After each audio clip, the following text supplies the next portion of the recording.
Okay, so last thing that we're going to talk about in this chapter. We've talked about random variables in general. We talked about the difference between discrete and continuous, and we looked at transforming and combining random variables. Today we are going to talk about two very specific discrete distributions. They're called binomial and geometric. So everything today is about these two types of distributions. I want to show you, first of all, you need to know how to do these things on the calculator. So we're going to talk about some new things on the calculator. We're also going to talk about, on the calculator sheet, there's a binomial section and there's a geometric section. So we'll talk about these four, well, really all of these formulas today. You don't have to have them memorized, they're there. So let's start with, of course, what is binomial and geometric? We're going to start with binomial. That is the more common one. Before we talk about what are the conditions, I want to talk about what is a binomial setting. So contextually, what you're going to look at is we are looking for a certain number of successes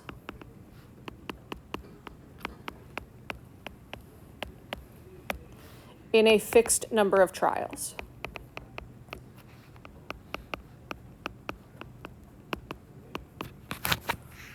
So if I were to say something like, I'm going to flip a coin 10 times, how likely is it that I would get 5 heads?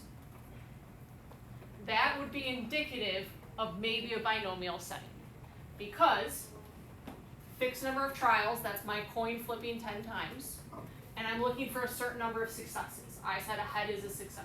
I'm looking for 5 heads out of those 10 trials. So anytime you have a fixed number of trials and you're looking at whether or not you have a certain number of successes, it might be binomial. But binomial has 4 different conditions or 4 different requirements. What you're going to remember is bins. Those are the 4 requirements. The B stands for binary. What I mean by that is there's either success or failure. There's only 2 options. So in my case, head versus not head.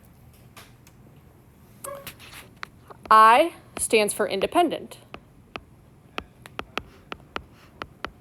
So the trials are independent.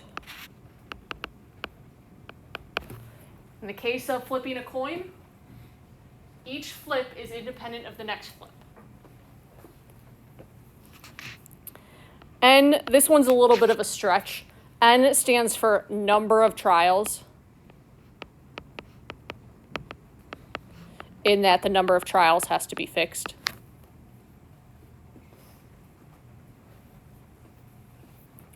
And then S stands for same probability of success.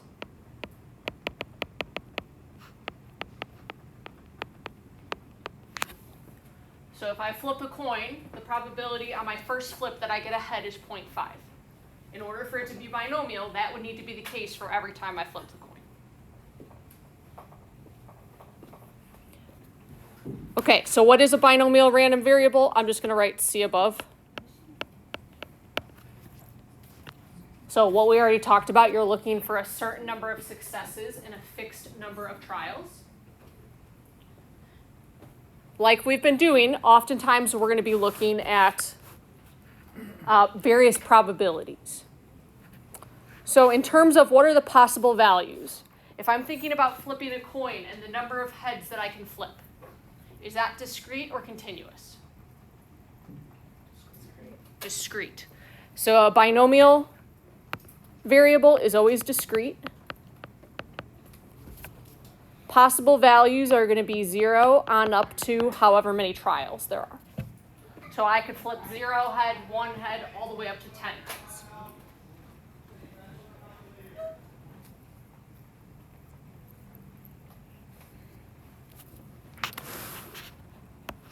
Okay, what are the parameters for a binomial distribution? First, just as an aside, let's talk about a normal distribution. When we do a problem that has a normal distribution, what are the 2 pieces of information you always have to provide? Mean and standard deviation. So for a normal distribution, mean and standard deviation are the parameters. That's not the same for a binomial distribution. For a binomial distribution, we can find the mean and the standard deviation, but those are not the parameters. The parameters here are n and p. N is the number of trials, and p is the probability of success.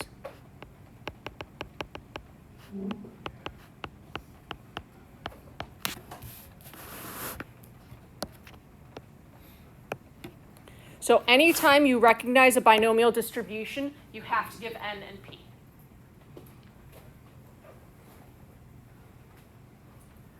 Okay, in terms of common mistakes, there's two of them. First common mistake is not recognizing.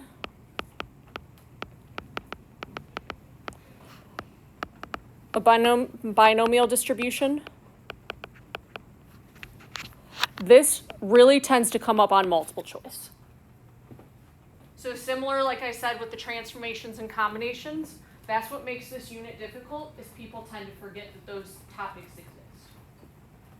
Second one, similar to a normal distribution. A lot of times we jump right into the calculator. We don't show enough work. So the other common mistake is not specifying n and p. A lot of times people will write, this is binomial, and then do the calculation. You have to write binomial n p, just like we do with a normal distribution.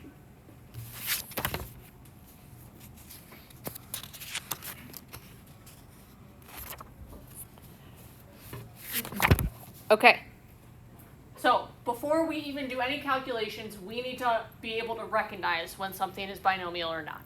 So that's what we're going to do down here. Determine whether the random variables have a binomial distribution. A, roll a fair die 4 times and let x equal the number of 6s.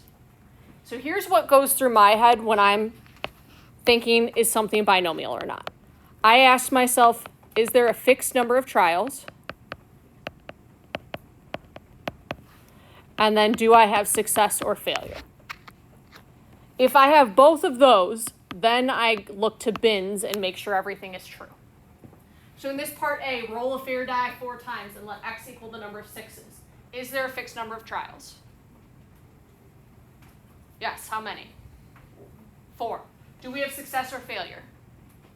Yes. What is success? Rolling a 6, so failure is then not a 6.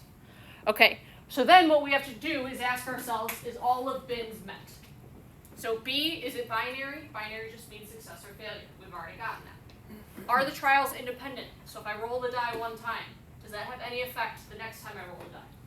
No. Do I have a fixed number of trials? Yes. Is the probability of success the same? So if I roll the die the first time, is the probability of a 6 the same as the last time? Yeah. So A, we would say yes is binomial. And I didn't ask you to do this, but if this were a real problem, you would say n is 4, and our probability of success is 1/6.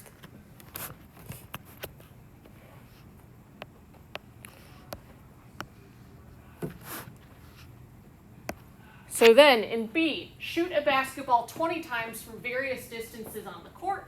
Let y equal the number of shots made. So again, is it a fixed number of trials? Yes, I'm shooting 20 times. Is there success or failure? Yeah, either you make the shot or you don't. So now we have to see, are all of bins met? Okay, so B, is it binary? Is there success or failure? Yes, we already talked about that. I, independent. Are the shots independent?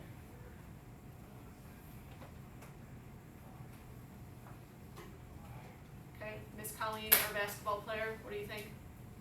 Why not? Okay. Okay, so there's reason to believe that maybe the player is getting better, but the player is also moving distances. So, but that sounds like a concern. Does the probability of success stay the same? Definitely not. Definitely not, because either we get into a rhythm or we're looking at various distances. So this is not binomial.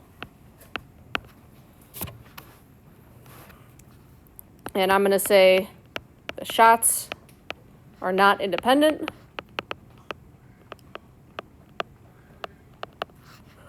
also, the probability of success changes.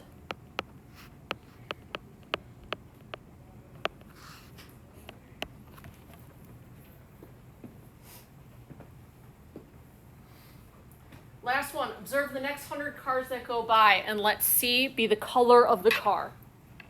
Does that have a fixed number of trials? Yes. Does it have success or failure? No. So this is no, not binary. Now, if we let C be the number of black cars, that's fine then. That could be binomial, because then the car is either black or not black. That's success or failure. Okay. Questions before we start doing some calculations? No? Okay, so let's take a look at this example. This example that we're doing is going to help us to find or figure out some of the formulas. So we're going to kind of do a long example and then we'll do it a quicker way. In many games involving dice, rolling a 6 is desirable. The probability of rolling a 6 when rolling a fair die is 1/6.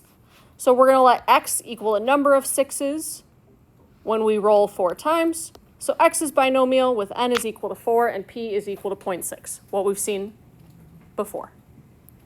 So when we find the probability that x equals 0, what that means is out of 4 rolls, bless you, we get 0 6s. So out of 4 rolls, we get 0 6s. Well, we know that the probability of a 6 is 1/6. So the probability then that we didn't get a 6 is 5 out of 6. So we're saying we rolled 4 times, we didn't get any 6s at all. So that would be 5/6 to the 4th. Right, we didn't get a 6, but that happened 4 times, and we know they're independent. So that probability is about 0.482.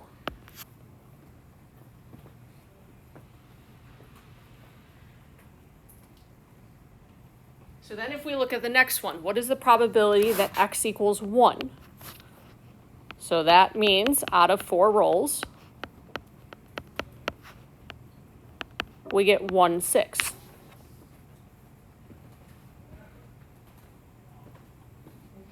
So if we're going to calculate that probability, we get 1/6. So that's 1/6. But then we still have to account for the other rolls. So we still got to remember we rolled 4 times, we got a 6. The other 3 then are not 6s. So that's 5/6 to the 3rd. That's not the final answer though. Anybody know why?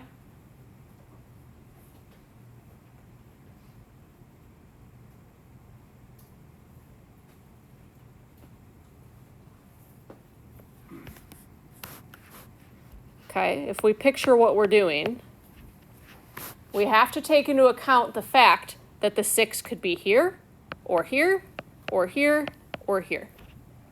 4 different places that it could occur. So we actually have to multiply by 4 for the 4 different possibilities.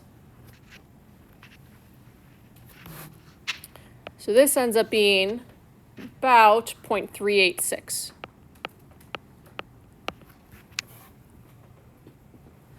We're only going to do one more and then we'll talk about the formula and how to do this on the calculator.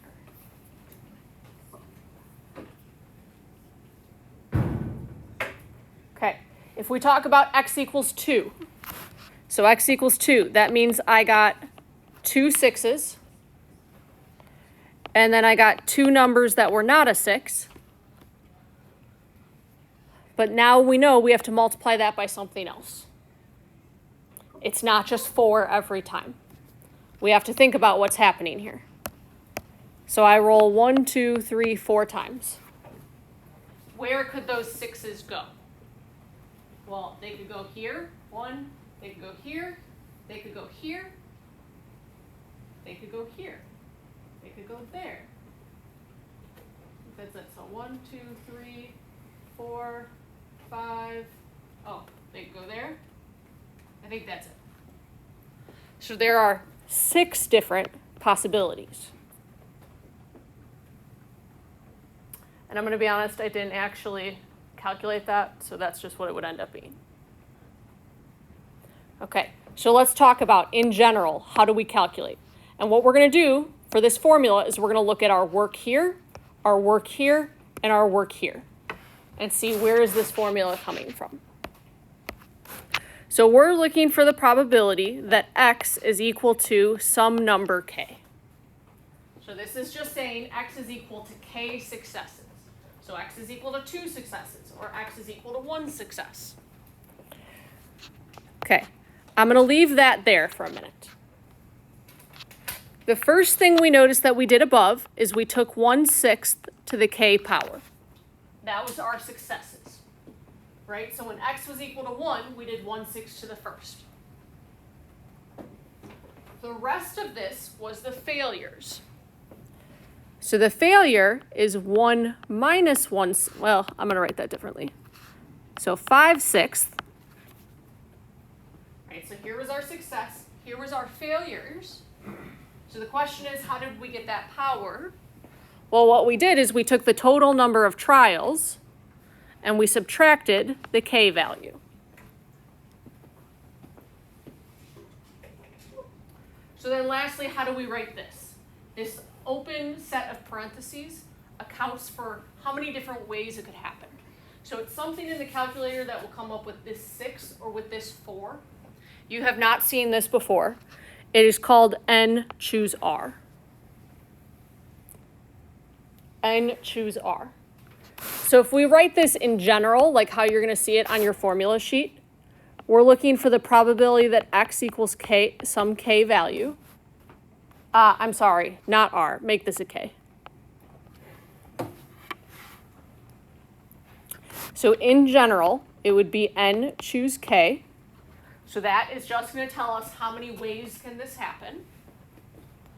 Then we have our successes, so that's p to the k. And then our failures, 1 minus p to the k. This is on the formula sheet. You do not need to memorize this. The most you need to be able to do is recognize this formula. We are not going to use it. I'm going to show you how to do something else on the calculator instead.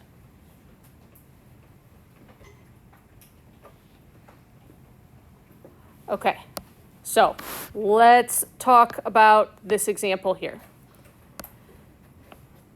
In roulette, 18 of the 38 spaces on the wheel are black. Suppose you observe the next 10 spins of a roulette wheel.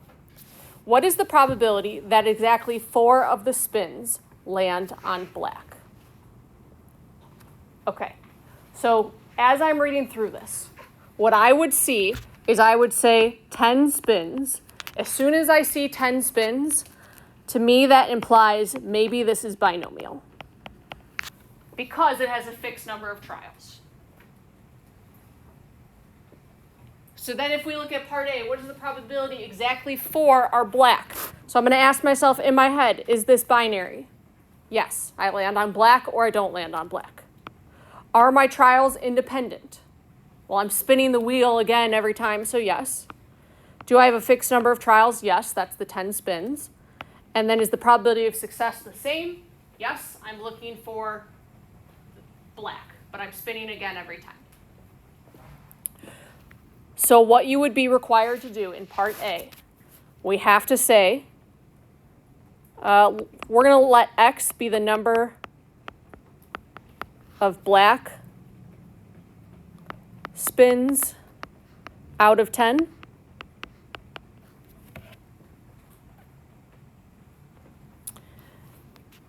And now we know that x is binomial. There are 10 spins. The probability of success is 18 out of 38. There are 38 total spaces, 18 of them are black.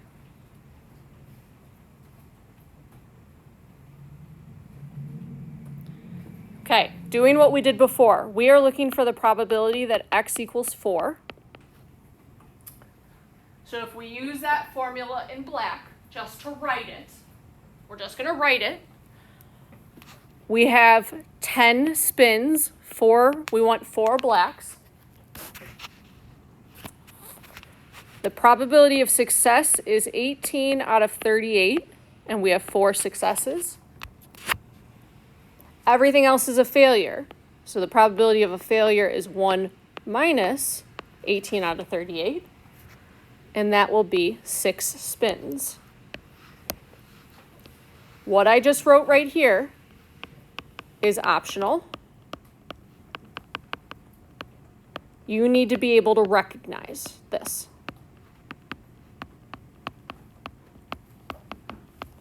So if you were to see this work, you would need to be able to tell me, oh, that's binomial. That's work for a binomial distribution.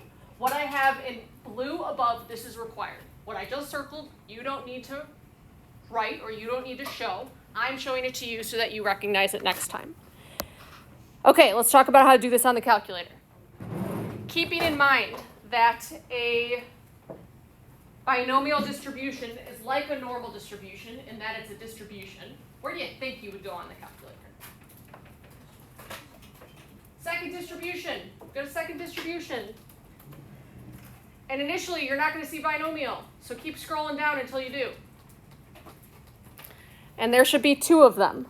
You're going to see binom PDF, and then you're going to see binom CDF. Do you see both? Bless you.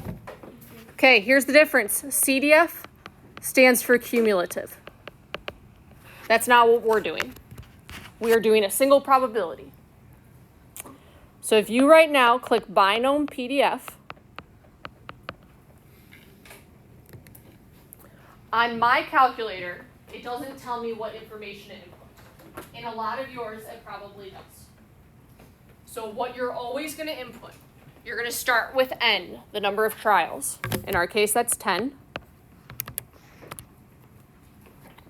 So I have to put commas in. How many of you have to, it doesn't just say n? Sorry. Okay, so Karina, you're just going to follow me and put the same information but put commas. The rest of you are just going to hit 10 and then go to the next line. So then it's P, the probability of success, which is 18 out of 38. And then lastly, the X value, which in this case, we're looking for 4 successes. You should probably have to hit enter a few times. And then when you do, you get a probability of 0.225. Do we? Okay, anybody get an error or something else? No, we're good? Okay. As a quick reminder, if I asked you to interpret this, you would say something like, in the long run, if I played roulette if I spun a roulette rule 10 times, many times? You get what I'm trying to say? About 22.5% of the time, I would get exactly 4 spins landing on black. Okay with that?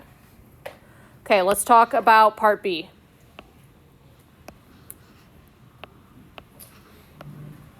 Part B, what is the probability that at least 8 land on black? We already defined the variable. You don't have to do it again. We are looking for the probability that x is at least 8. So what that means is I'm looking for 8 black spins or 9 black spins or 10 black spins.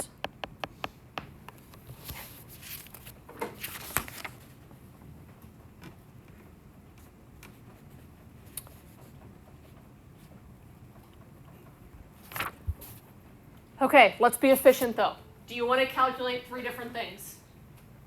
No, absolutely not, right? Let's be efficient. So like we said above, the calculator will do cumulative. Here is the thing with cumulative though. The calculator only does less than or equal to. That's all the calculator will do. So we could do less than or equal to 8. We can't do greater than or equal to 8. So instead we have to think about what are the cases we're not interested in. So we're going to do the complement instead. So if I want 8, 9, and 10, what I have to do is subtract out all the cases less than or equal to 7. And it's going to look very similar on the calculator. It's actually going to look exactly the same, except you're going to choose CDF this time. So you're going to put in 10 trials. Probability of success is 18 out of 38, and this time our value is 7. So do that, please. Make sure you choose CDF, though.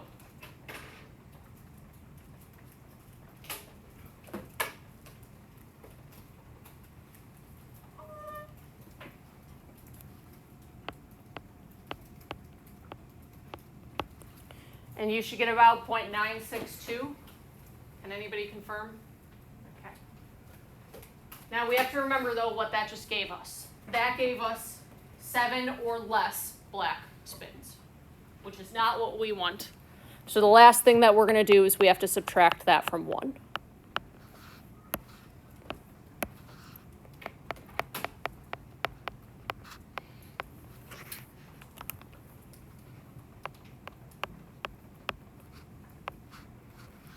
So you should get about 0.038.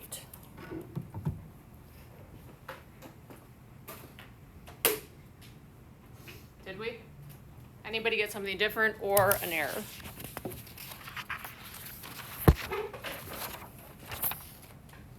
No?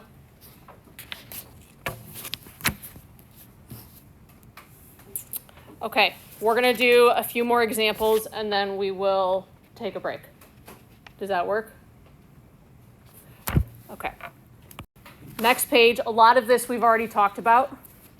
So what I want us to do right now, you're actually going to do it with the person next to you, is you're going to do this example right here.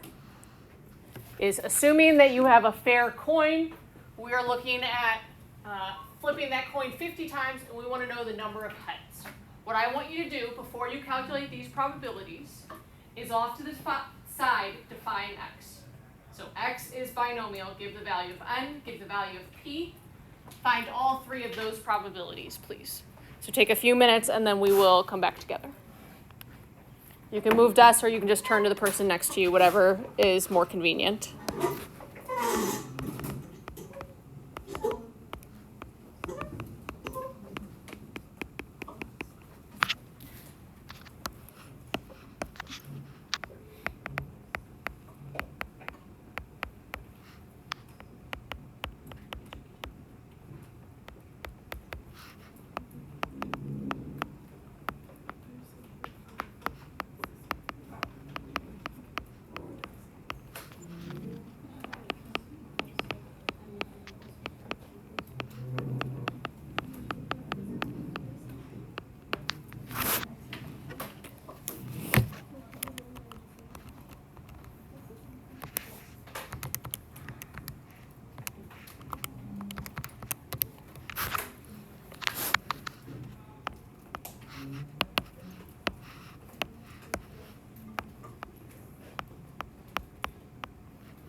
Okay, so what I was looking for first of all, in blue at the top, is for you to tell me it's a binomial distribution, n equals 50 and p equals 1/2.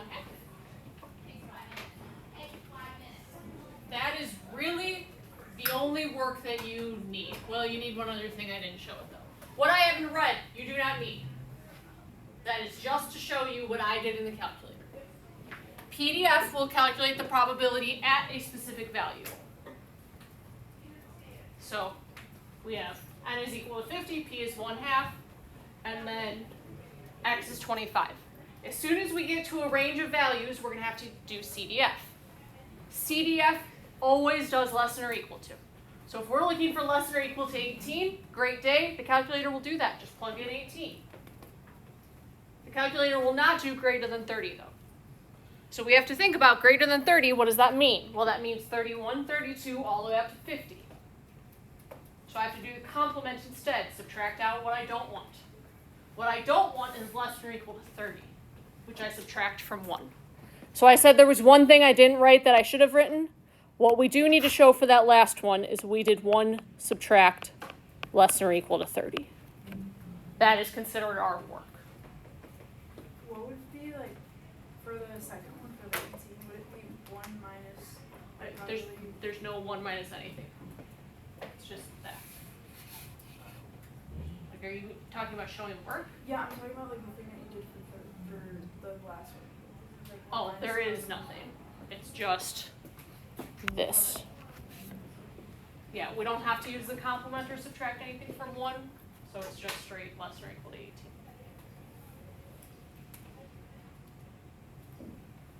Questions for me? Okay. Is it okay to use Binom PDF and Binom CDF on the AP exam? Not really. Okay, so here, I'm just going to be transparent with you. The AP test does not love Binom PDF and Binom CDF because it is considered calculator speak. That being said, I know some of us are going to write it down. So here's the deal, if you do. So if you decide to write down that Binom PDF that I have in red above, what you absolutely have to do is label the numbers. So if you're going to do that, you have to show that 50 is n, that 1/2 is p, and that 25 is the x value. So if you're going to write down a calculator command, label every number. The AP test still doesn't love it, but they'll get over it. They're not going to take points off if you label the numbers. But if you just put the straight Binom PDF or CDF in red, you're not going to get credit for that. Okay, questions for me, Veronica. So then, are you just supposed to show the number? Or not show any word? So you will get full credit on the AP test if you write this, that, and an answer. That's all you need. Next thing we need to talk about, calculating the mean and standard deviation of a binomial distribution. Are these on the formula sheet? Yes, they are. Okay, the mean is just n times p. Standard deviation also has an n and a p in it, but then you're going to multiply by 1 minus p, and then just to wrap it all up, you're going to take a square root.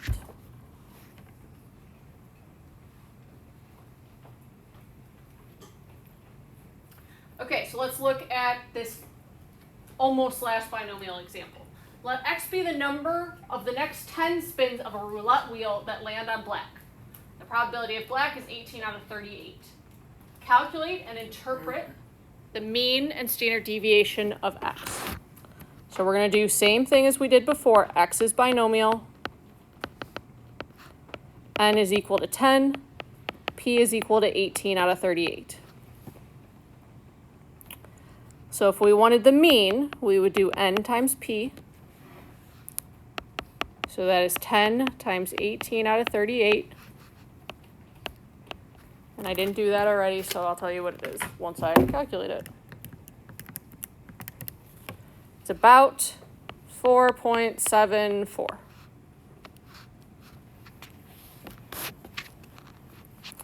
Standard deviation, square root, we're going to have n times p times 1 minus p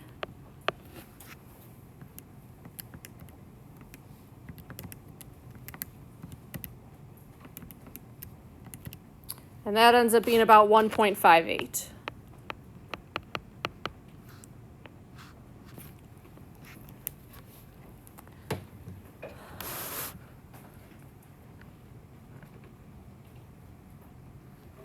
If we're going to interpret both of them, same interpretation that we have been using, or very similar at least. In the long run,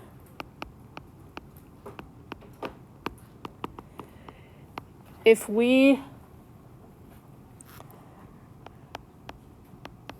completed 10 spins of a roulette wheel many times,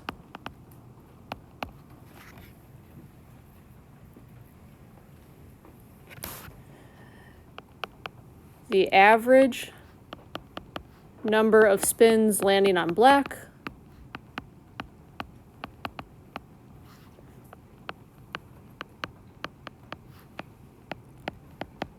would be about 4.74. So the average or the expected, either one is okay.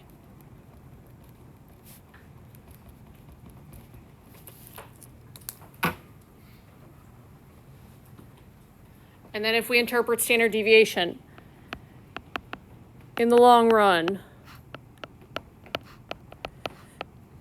I'm going to start it exactly the same way. If we completed 10 spins of a roulette wheel many times, the number of spins landing on black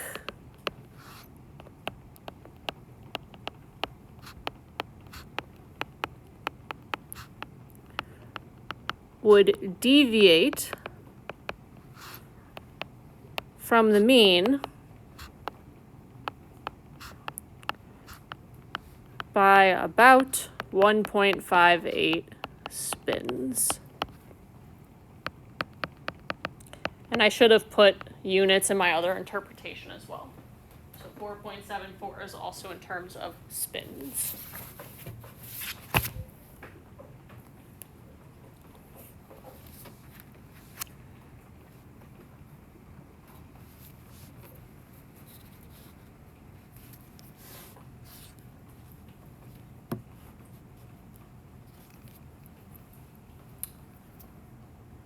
Okay.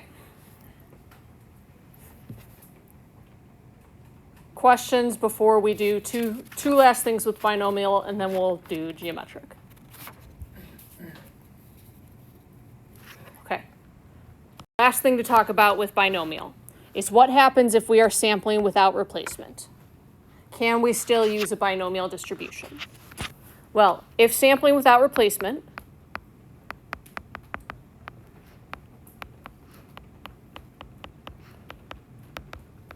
the trials are not independent. And you'll see why when we do an example. The probability of success is going to change. So the question is, can we still use a binomial distribution? We can use a binomial, though,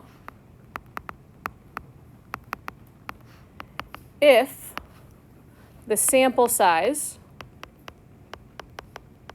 is less than 10% of the population. So if we're taking a small sample relative to the population, that's okay. And why is that? Because sampling with and without replacement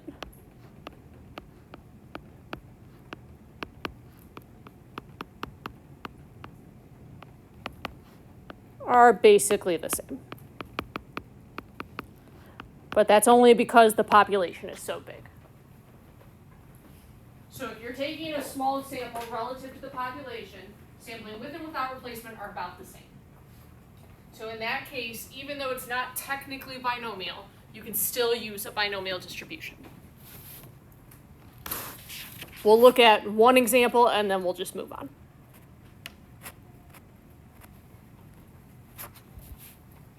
Okay, we are skipping this, we are skipping this.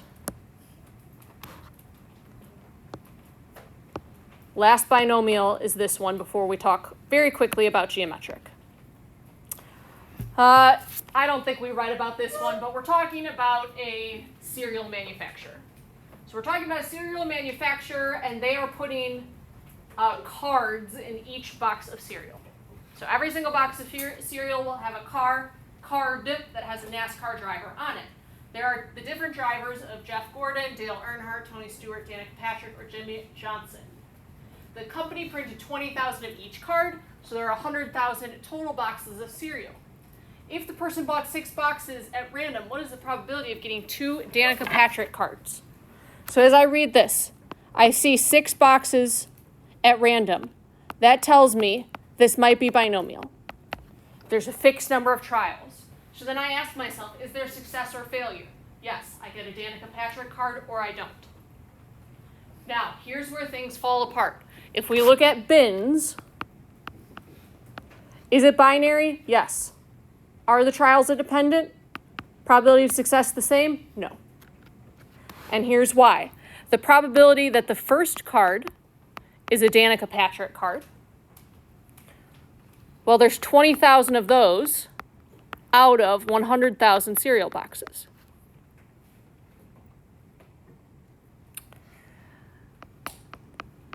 Then my second box, though, now I only had 999,000 boxes to choose from. And there were only 19,000 Danica Patrick cards. So our probability of success is changing. Oh. My math is a little off. 19,999. Is that better? Okay, not binomial. But what we look at instead is that those 6 boxes that we're choosing,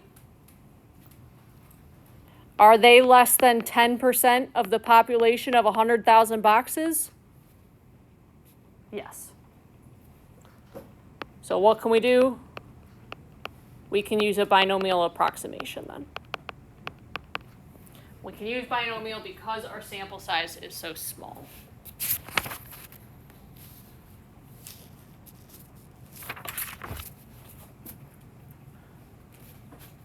That is binomial. We've got about 10 more minutes of notes on geometric. Questions on binomial before we move on to geometric? Okay. Before we talk about conditions, I want to talk about what is a geometric setting. Geometric setting is we are looking for the first success. So it would be something like, I'm going to flip a coin until I get a head. That's geometric. The head being the success. So if we look at those bins, all of them are still conditions, except there's not a fixed number of trials now. So there's still success or failure. Our trials are still independent. The probability of success still has to stay the same. The only thing is there's not a fixed number of trials because I'm going to keep flipping until I get that success.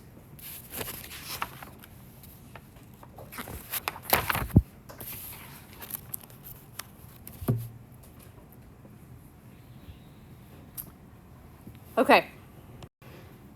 So, what are the parameters for geometric? Well, first of all, possible values, still discrete. We can't start with 0, though. If we started with 0, it means I got a head on the 0th flip, which doesn't make sense. So it starts at 1 and gets bigger.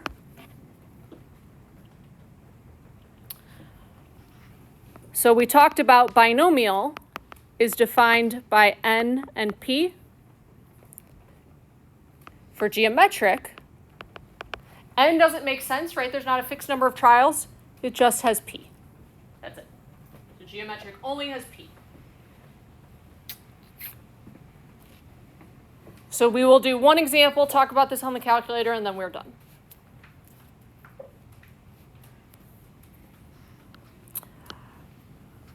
Okay. In the board game Monopoly, one way to get out of jail is to roll doubles. Suppose that a player has to stay in jail until he or she rolls doubles. The probability of rolling doubles is 1/6. Okay, so this one is a little bit harder to recognize for me because there's not that fixed number of trials. What I see here, though, is I'm doing something until I get a success, until I roll doubles. So what should go through our mind is that this might be geometric because we're going to keep rolling until we get doubles. Why is the probability of rolling doubles not 1 out of 36?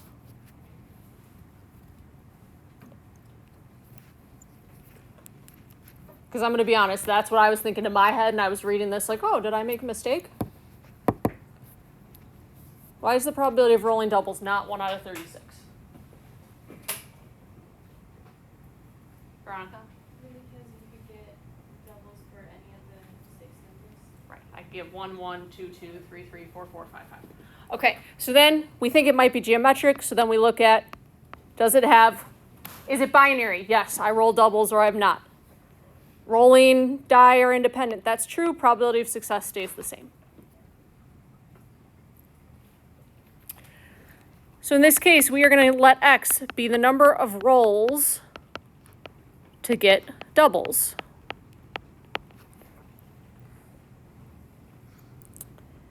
And so we say x is geometric.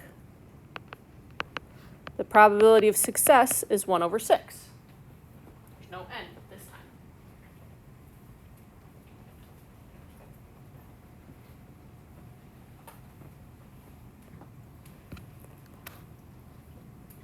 Okay. Find the probability that it takes exactly 1 roll to get out of jail. Well, that would just mean I rolled doubles the first time. So that's 1/6.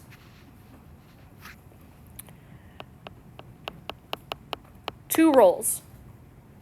So that means I didn't roll doubles, and then I did.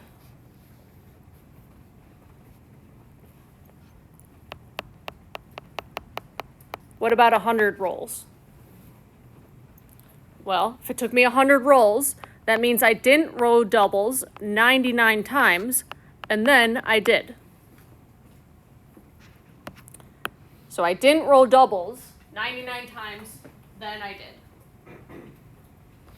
There is a formula. You don't need to know it. You need to be able to recognize, though. So again, this is the same as 99 failures, then 1 success. We don't need to consider the different ways that it can happen, because that success has to be the last thing that happens. Okay, last 2 or 3 things. I want to do this on the calculator. So can you go to second distribution again? And if you go all the way down past binomial, you're going to see geom PDF, and you're going to see geom CDF.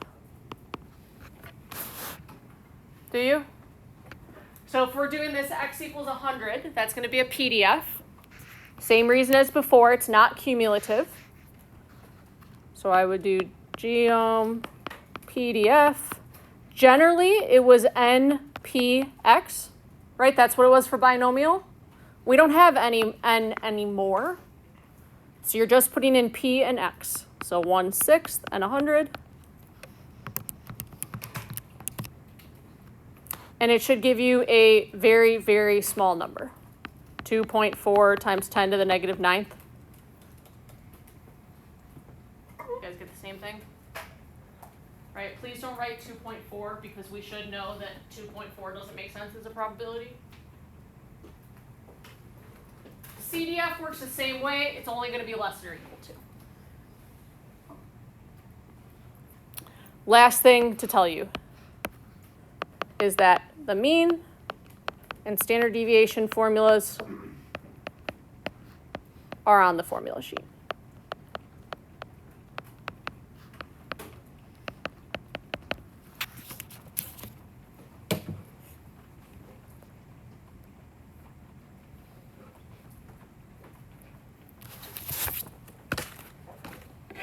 So that is the last thing from this unit, is binomial and geometric distributions.